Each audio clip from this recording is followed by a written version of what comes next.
I feel like it's a letdown for me as a basketball fan. I am curious to see what Luka and Kyrie will look like together, right?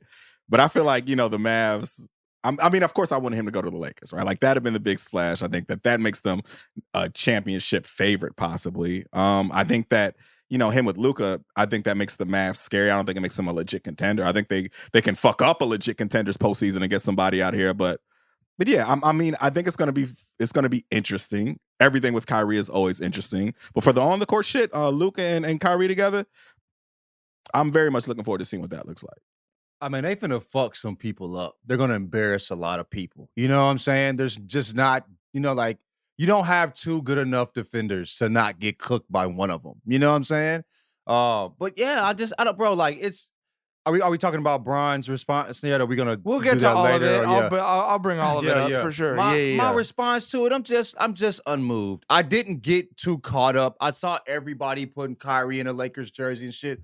I've learned to not count my eggs before they hatch or whatever the fuck.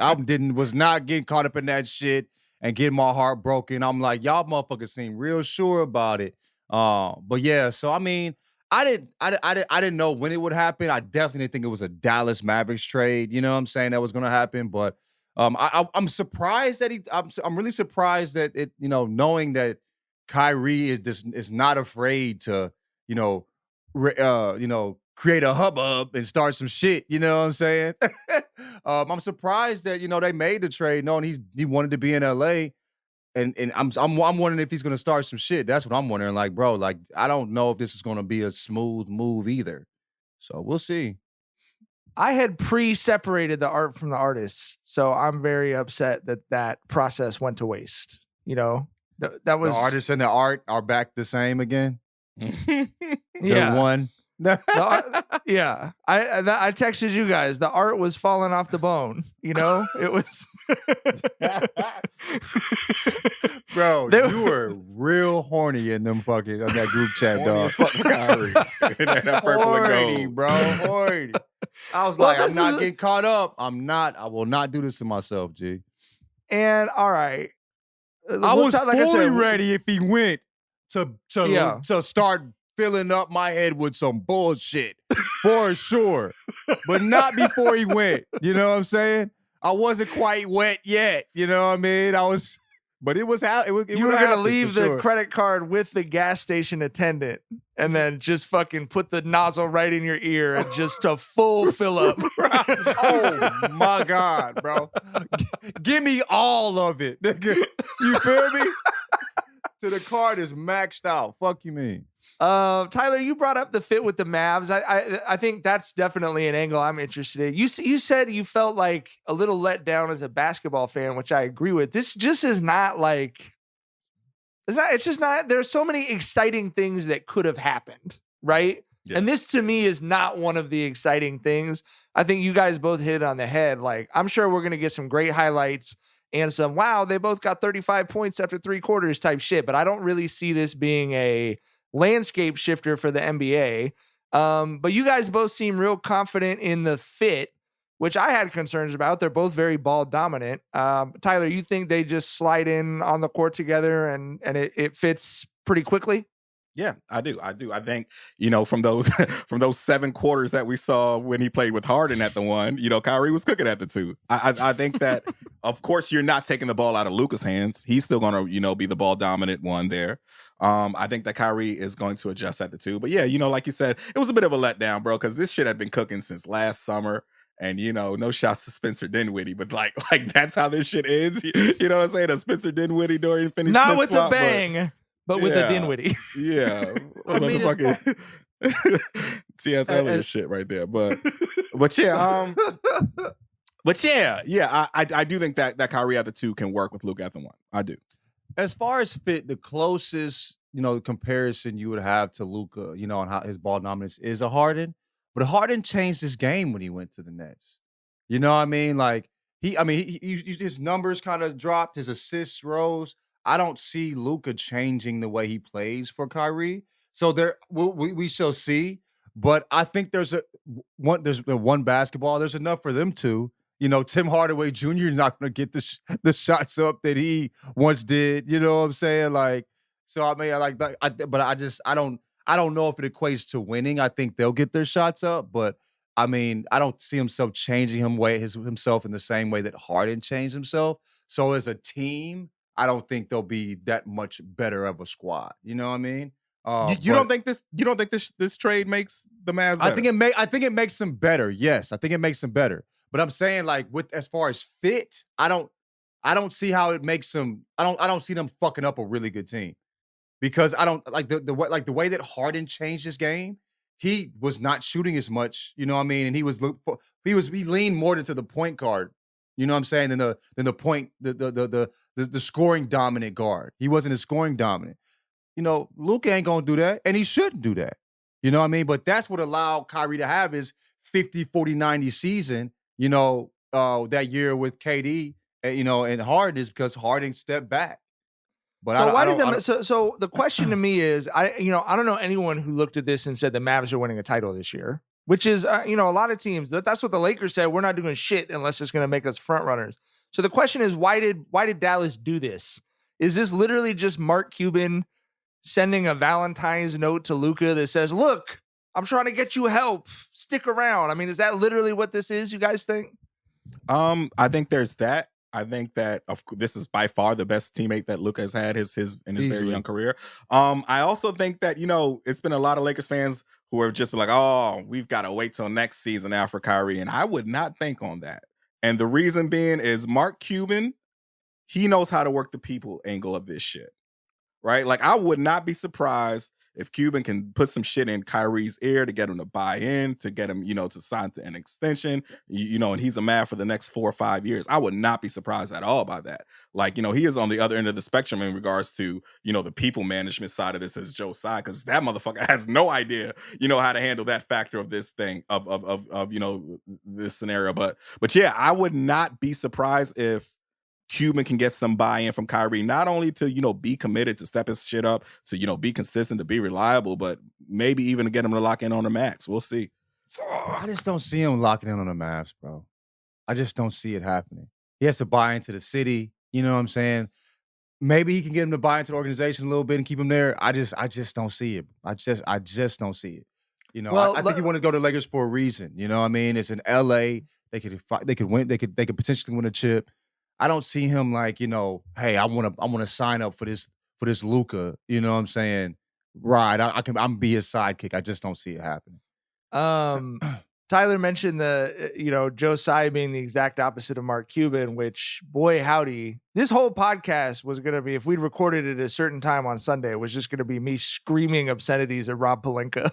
And we'll still get to that at some point. But it became very clear through reporting. I think Stein reported it, and then other people have kind of confirmed it. Joe Tsai said, that motherfucker wants to go to the Lakers. Fuck him. We are not trading him to the Lakers. The Lakers put the picks up.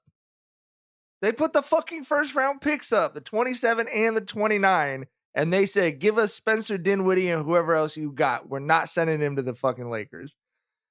Look, lottery picks, probably lottery picks. I understand. Yeah, right.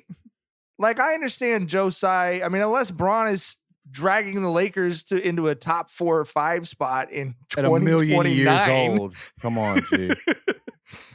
So look, I get Joe Tsai hates Kyrie and wants to fuck him over. I understand that. But what did Lakers fans do to you, Joe Tsai? What did I do to you, bro? I mean, come on, man. This is fucking bullshit. I preferred Tom Brady's spite move to Joe Tsai's spite move. I hate this shit. I was so pissed off when I read that shit. Do your job. Do what's best for your fucking team, bro. Do what's best for your team. You can lose your family. That's okay. But do what's best for the team. Hell no. I mean, it all goes back to last summer where we knew that Joe Tsai was grandstanding to let us know that Kyrie doesn't run shit around there. And in his final moment, in his send-off with him, he wanted to remind us that too. So, but it's egos so play a big part in this shit, man. Because he's saying like Kyrie doesn't run shit. Bro, you fucked yourself over to fuck him up. You look stupid, bro. And it almost makes me understand why Kyrie didn't want to fuck with your ass. Because in them damn, when you were trying to come with a deal, you probably had some weird shit going on. Get the fuck out of here, Kyrie. Bro, That's an insane thing. That's an insane thing to put on the table. When's the last time you said, oh, well, I get it, Kyrie? When's the last time you said that shit? Kyrie was right, nigga. We was the weirdos. That nigga is crazy, dog. You know what I mean? And he didn't want to fuck. Like, okay, this nigga. And I think that was the final straw. Like, this nigga really crazy, bro. He's the pettiest fucking billionaire on the fucking planet. How did he get his money? I really wonder, because you can't get your money making decisions like he just made. And you know what I'm saying? And Alibaba, running a company, how he's been Amazon. running it. Alibaba? China's Amazon. He's the Chinese Jeff Bezos, basically. Fuck niggas get lucky every so often. He got lucky, he got him a billionaire, bitch ass nigga. Shit. Golly. Yeah. Not my favorite person at the moment. It's just it's so petty, and like, bro, you're running a company because of Kyrie. Now you're at the point where it's just blow it up. It's over. This trade ended whatever the fuck you was trying to do for the last 3 years. Officially. KD ain't staying. The fuck? You got rid of Kyrie to bring Spencer Dinwiddie back.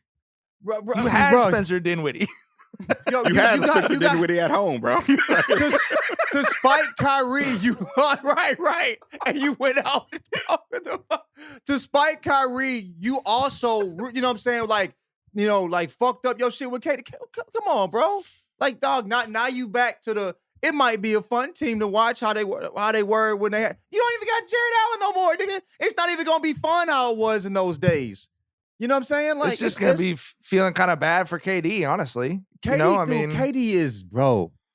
KD, if he dropping his nuts for real, bro.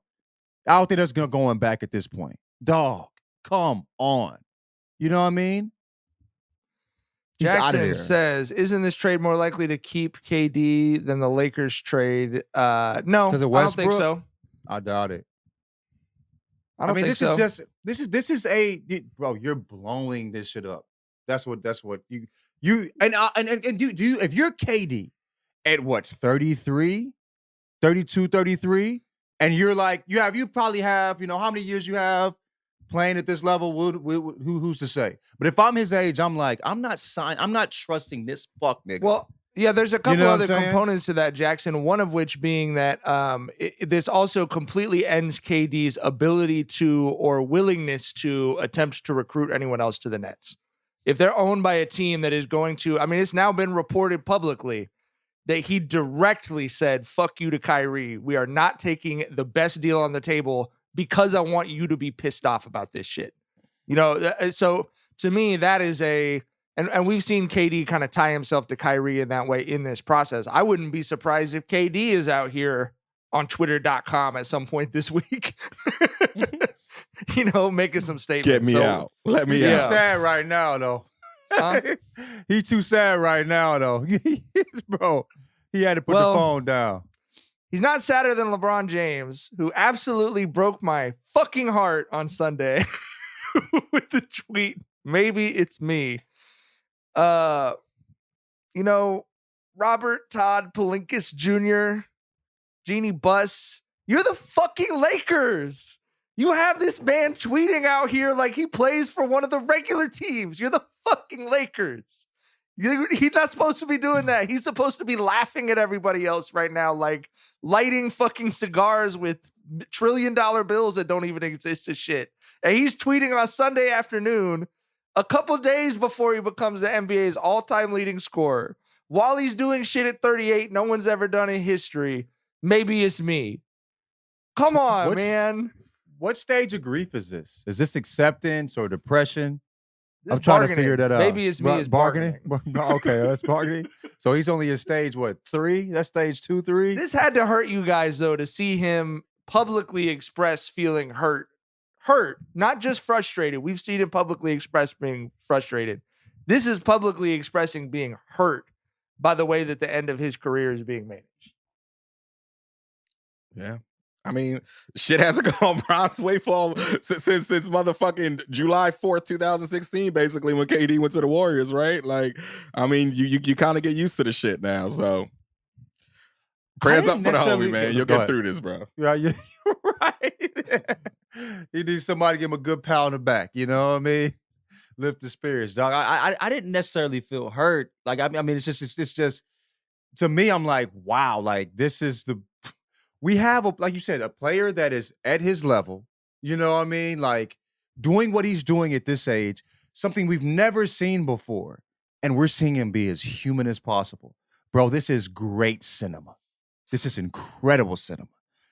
Whoever wrote this motherfucking script, bro, nigga, they earn and they keep on this motherfucker. Earned every dollar and all the attention I'm giving this shit. Because that was like, bro, LeBron James, maybe it's me. That is the most relatable thing that Bron's ever done. That or his kids not giving a fuck that he's LeBron James.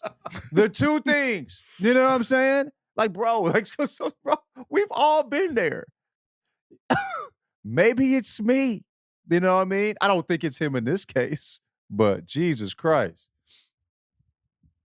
Mike, how you feeling, man? You look hurt over there, dog. I'm angry. I'm so angry. I can't even tell you.